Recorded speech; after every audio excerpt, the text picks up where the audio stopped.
Judiciária ter ordenado o arquivamento do inquérito por falta de base para a denúncia, a autoridade policial poderá proceder novas diligências. Certo. Por quê? Porque foi com base numa falta de indício de autoria, né? A gente sabe que só faz coisa julgada formal. Já está batido isso aqui. Tranquilo? Se fosse por atipicidade da conduta, não pode ter novas diligências, porque faz coisa julgada formal e material. Se fosse por uma causa instintiva de punibilidade, faz coisa julgada formal e material. Se fosse por uma causa instintiva de culpabilidade, uma causa incidente de culpabilidade, causa julgada formal e material. Se for por causas por estar presente uma causa de excludente de ilicitude, divergência entre o STJ e o STF. O STJ diz que faz coisa julgada formal material, e o STF só coisa julgada formal. Beleza? Então, ó, justamente a questão está certa, mas é passível de recurso. Por que é passível de recurso? Porque era aquela questão que eu falei que existe essa divergência doutrinária. Mas o artigo 18 diz, depois de ordenado o arquivamento do inquérito pela autoridade judiciária, por falta de base para denúncia, a autoridade policial poderá proceder novas pesquisas se de outras tiver notícia. E a súmula 524 vai dizer, arquivado o inquérito policial por despacho do juiz, o requerimento do promotor de justiça, a requerimento do promotor requerente, né, não pode a ação penal ser iniciada sem provas novas. Lembra de toda aquela discussão doutrinária a respeito se pode o delegado de polícia realizar novas diligências, né, sem necessitar de informar o juiz e ao Ministério Público que está fazendo essas novas diligências para que o juiz ou o promotor, para que o promotor possa requisitar esse desarquivamento, né? E aquela doutrina mais garantista que diz que não pode a autoridade policial realizar essas novas diligências, essa doutrina é minoritária, né? Ela não pode desenvolver essa nova diligência sem antes informar o juiz e ao Ministério Público, para que o Ministério Público requisite esse desarquivamento do inquérito. Beleza? Vamos para frente. Entramos efetivamente na aula de hoje, que o tema é prisões. Pessoal, alguma dúvida quanto ao inquérito policial? Qualquer dúvida quanto ao inquérito policial, a gente está aqui agora para explicar e tirar os senhores da escuridão. Vou tomar um café de novo para aumentar a moral aqui. Mas a gente vai entrar agora nesse tema cabuloso que é prisão. E o que seria prender? Prender. O que seria prender, segundo a doutrina? Eu trouxe aqui É sério que tudo isso era só revisão? Revisão. 1h30. Gente do céu, eu tô correndo doida aqui já. Foi.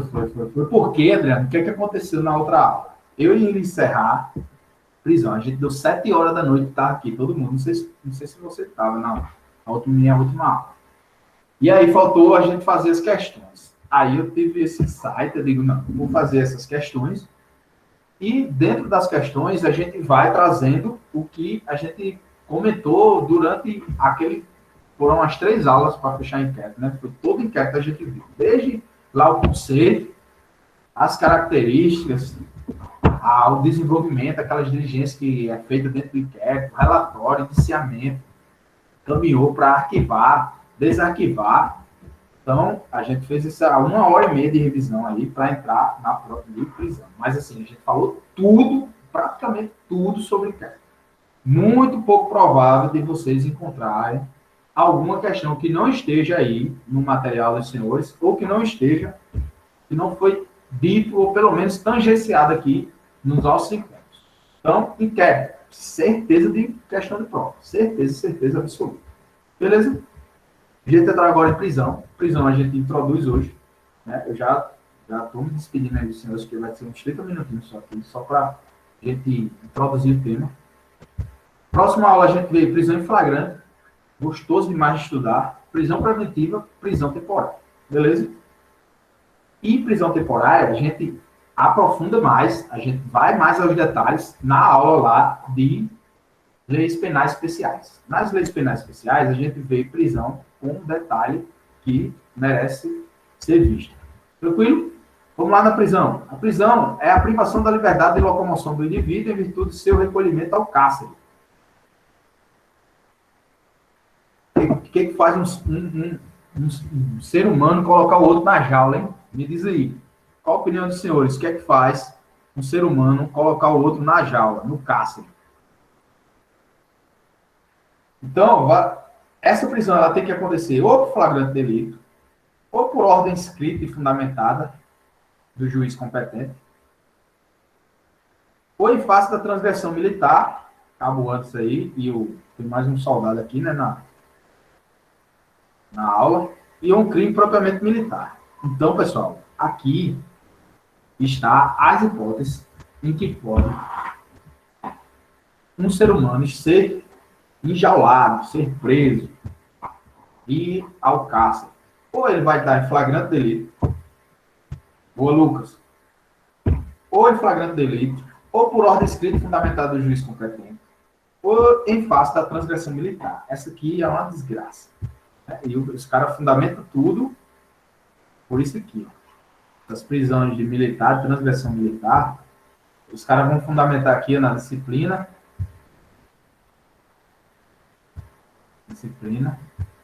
E hierarquia.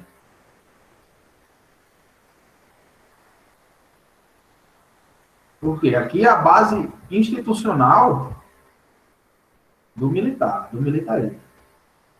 Então, a maioria das prisões disciplinares vai estar fundada aqui, ó, nessa disciplina e nessa hierarquia.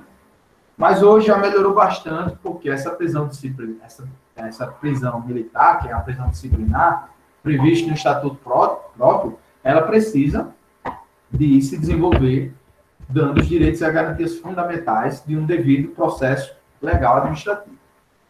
Antes, se prendia, né, sem esse devido processo legal administrativo, com base nessas prisões e transgressões militares. Beleza?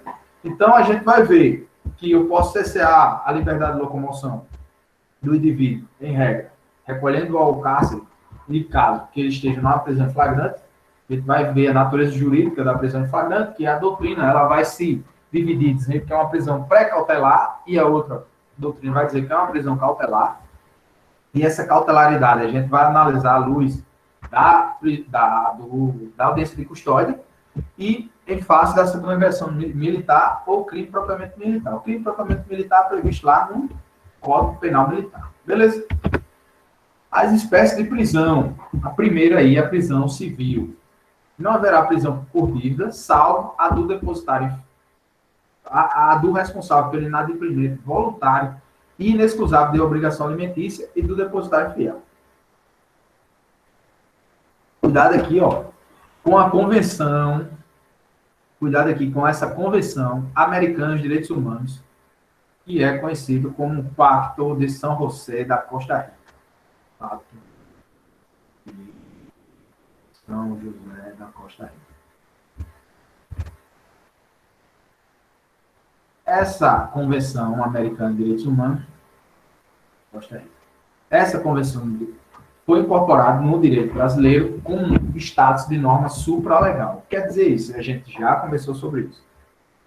Um tratado de direitos humanos, quando o tratado de direitos humanos, e o Brasil, por meio de uma vontade do presidente da República, ou seja, vai ter três grandes momentos, a doutrina até fala em três grandes momentos, né, dessa incorporação do Tratado de Direitos Humanos no nosso ordenamento.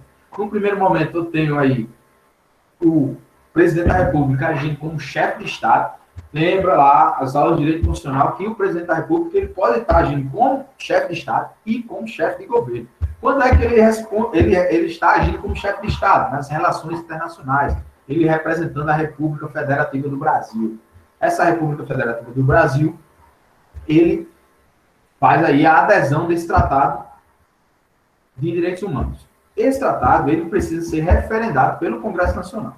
E dependendo desse referendo do Congresso Nacional, como vai se dar esse código de referendo, né, o Tratado de Direitos Humanos, ele pode ingressar no ordenamento jurídico como status de emenda constitucional, como o status de supralegalidade, ou seja, ele vai estar superior à lei e abaixo da Constituição, ou com uma lei ordinária. Se for sobre direitos humanos, ele só vai estar no nosso ordenamento como status de emenda constitucional ou como status de supralegalidade. Se for um tratado qualquer, ele vai ingressar no ordenamento jurídico como lei ordinária. Então, para entender isso aqui, né, que a inconstitucionalidade, né, na verdade, é uma inconvencionalidade desse depositário fiel aqui, ó, não existe mais essa prisão do depositário fiel. Porque ali não existe mais qual a razão de existir isso aqui. Pronto. A gente vai ver se esse quórum, se esse Tratado de Direitos Humanos, ele for incorporado ao direito brasileiro com o status de emenda constitucional, né? Nas duas casas, a gente vai memorizar assim, ó. 2, 2, 3, 5. Se for referendado nas duas casas por 2 turnos, por 3/5, ele vai ser recepcionado com status de emenda constitucional. E quais são os tratados internacionais de direitos humanos que foram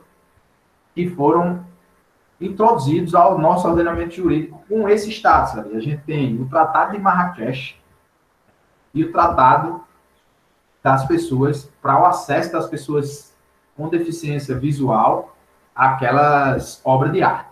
Então, a gente tem o Tratado de Marrakech, né, que é esse tratado das pessoas com deficiência visual, e o acesso às obras de arte com pessoas cegas, né, com deficiência visual.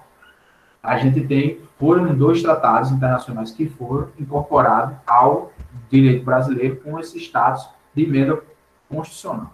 Tem um terceiro tratado que está, depois desse referendo do Congresso Nacional, uma terceira fase é a promulgação e a publicação pelo presidente da República desse tratado. Ou seja, o presidente da República manifestou interesse de aderir ao Tratado Internacional de Direitos Humanos, vai submeter ao Congresso Nacional, se for aprovado nas duas casas, no Senado e no Congresso, em 2 turnos de votação, por 3/5 dos membros. Isso aqui cai demais, pessoal. Isso aqui foi objeto de prova lá na prova na prova discursiva lá do delegado do Ceará em 2015, e vive caindo, cai muito.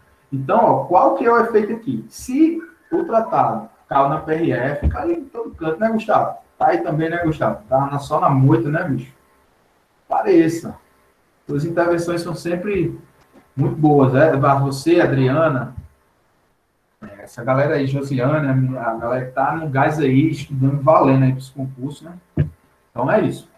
Se, por exemplo, não houver a aprovação por 3/5, que é um quórum dificílimo, né, de se conseguir no Congresso Nacional, então, esse Tratado Internacional dos Direitos Humanos, ele vai ter status de supralegalidade. O que quer dizer isso ali, status de supralegalidade? Ele vai ter um efeito paralisante. Esse efeito paralisante aqui, ó, efeito paralisante. Esse efeito paralisante, essas leis infraconstitucionais que estão aqui, lei ordinária, lei complementar, decretos, eles não podem ir de encontro, eles não podem contrariar esse Tratado de Direitos Humanos, ou seja, ele vai estar ali inferior à Constituição e superior a essas leis. Por isso que esse depositário fiel aqui não se aplica mais, porque a Convenção Americana de Direitos Humanos vai estar lá naquele status de supralegalidade, vai estar superior às leis e inferior à Constituição. E ele impede esse efeito dessas leis, apesar da Constituição trazer que era possível essa prisão do depositário fiel, para que eu pudesse aplicar, eu precisava de uma lei infraconstitucional regulamentando essa questão do depositário fiel, essa prisão do depositário fiel. Existia essa lei regulamentando, o Código Civil regulamentava essa prisão do depositário fiel, mas aí o Pacto de São José da Costa Rica, como tem essa status de supralegalidade, causa esse efeito paralisante dessa legislação ordinária que efetivava a prisão do depositário fiel. Deu para entender, galera?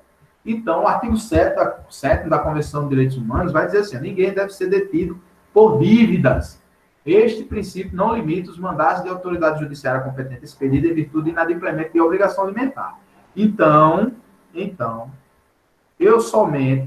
a prisão civil hoje somente existe se tivermos agora aqui, ó, o inadimplemento voluntário e inexcusável. Inexcusável quer dizer aqui, ó, evitável. Lembra lá do erro de tipo? Beleza? Então, ó, tem prisão civil no Brasil hoje? Tem. Caso que inadimplemento voluntário e inexcusável da obrigação alimentícia. E depositário fiel? Não é possível a prisão de depositário fiel devido ao Pacto de São José da Costa Rica, que tem efeito supralegal, de supralegalidade, e esse efeito paralisante, paralisando os efeitos de uma lei ordinária que disciplinava e efetivava essa prisão de depositário fiel e contrariando a Convenção Americana de Direitos Humanos, não é mais aplicado no Brasil. Tranquilo? Vamos à frente. Então, ó, tudo que eu já expliquei aqui, eu trouxe aqui para os senhores, tá? No material. E a prisão civil é cabível para o devedor de alimento para o depositário fiel. No entanto, a Convenção Americana de Direitos Humanos, no qual o Brasil é signatário, permite a prisão por dívida apenas do alimentante. Tranquilo? Eu tenho uma pessoa suficiente de um lado e o hipossuficiente do outro. Tranquilo? Então, dependendo dessa relação aí de parametricidade, né, eu posso, o hipossuficiente, pedir alimentos ao parente que está em situação melhor. Beleza?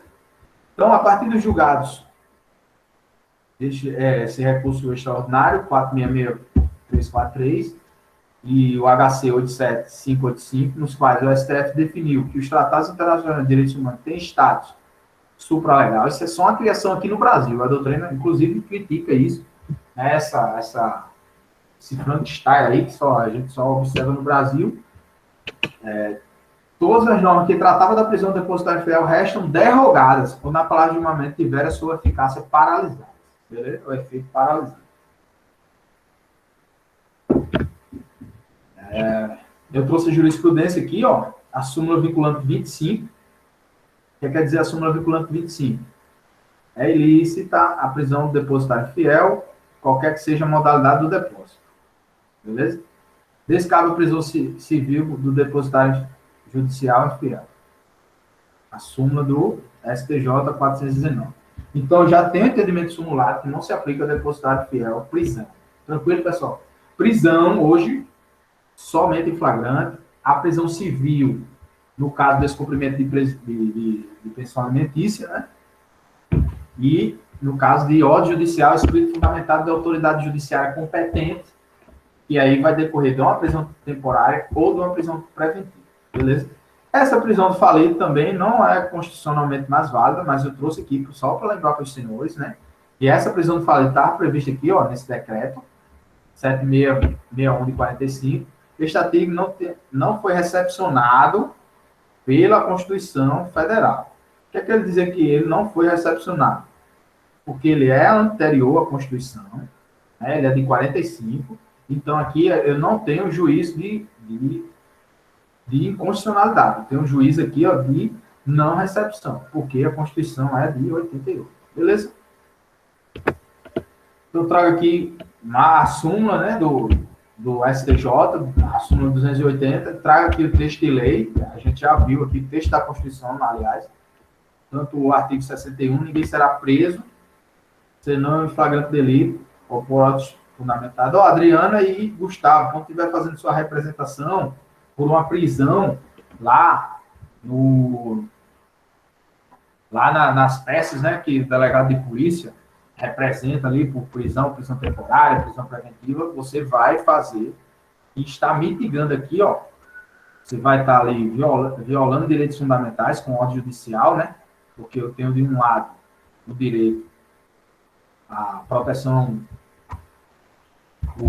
insuficiente do Estado, né, e por outro eu tenho o direito aqui, ó, que ninguém pode ser preso, né, não em flagrante delito ou por descrita e fundamentada da autoridade judiciária competente, salvo nos casos de transgressão militar ou de crime propriamente militar, você vai fundamentar aqui, ó.